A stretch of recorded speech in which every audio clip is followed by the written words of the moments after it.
السلام عليكم، ازيكم؟ ان شاء الله كنتم بخير وصحة وعافية. اهلا وسهلا بكم في قناتي منوعات بكوري. لو ما كنت مشترك اشترك وفعل الجرس عشان يصلك كل ما هو جديد، وما تنسونا كمان من صالح الدعوات ان شاء الله. زي ما شايفين اليوم هعمل معاكم صينية بطاطس بالفرن. وزي ما شايفين عندي هنا دي كل المكونات قدامكم. عندي بطاطس وعندي جزر وفلفل اخضر. ده هنا الجزر والفلفل الاخضر.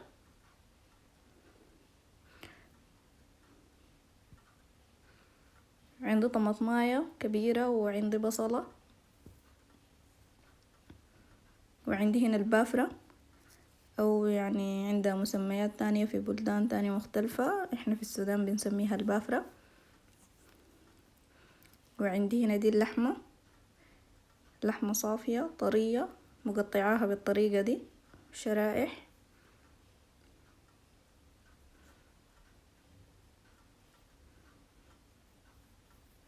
وعندي هنا دي البهارات اللي هستخدمها. عندي هنا طيب زيت زيتون، وعندي عصير ليمون وتوم وكزبرة وفلفل أسود وينسون.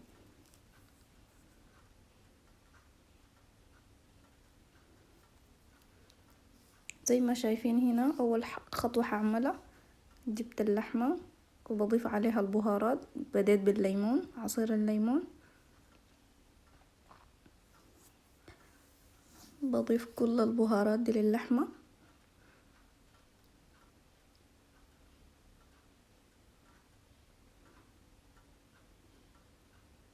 الفلفل الأسود واليانسون، وبدمج كل البهارات دي مع بعض كلها كده، بدمجها مع اللحمة.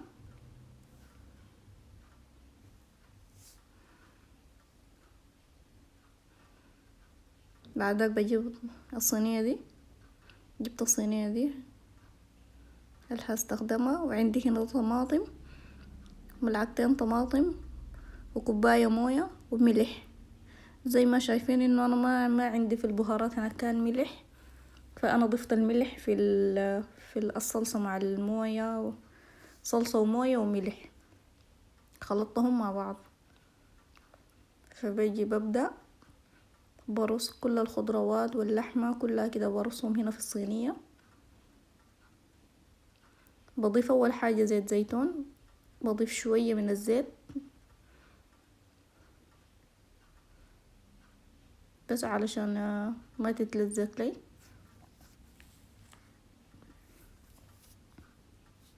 زي ما شايفين هنا جيت بديت ارص الخضروات واللحمة، برصهم بالطريقة دي.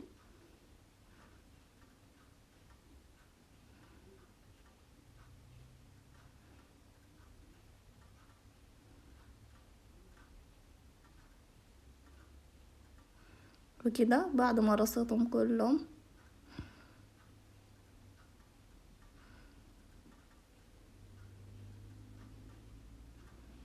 بعد جيت ضفت بقية الزيت، ضفت الكمية كلها.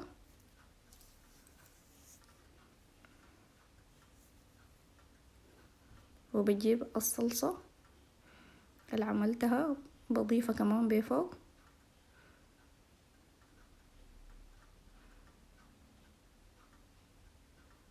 كده الخضروات كلها حتتشرب البهارات والصلصة والملح. بغطيها بورق زبدة ومع ورق ألمنيوم.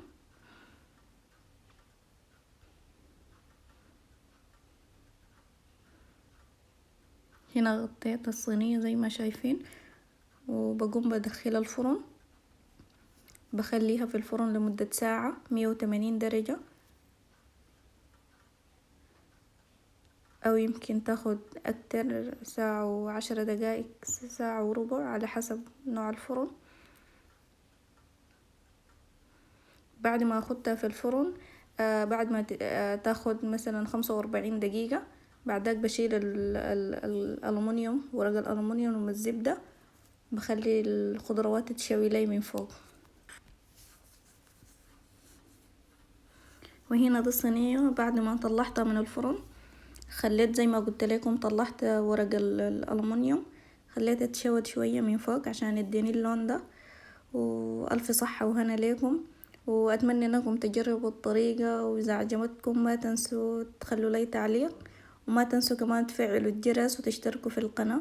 إلى أن نلتقي في فيديو آخر إن شاء الله.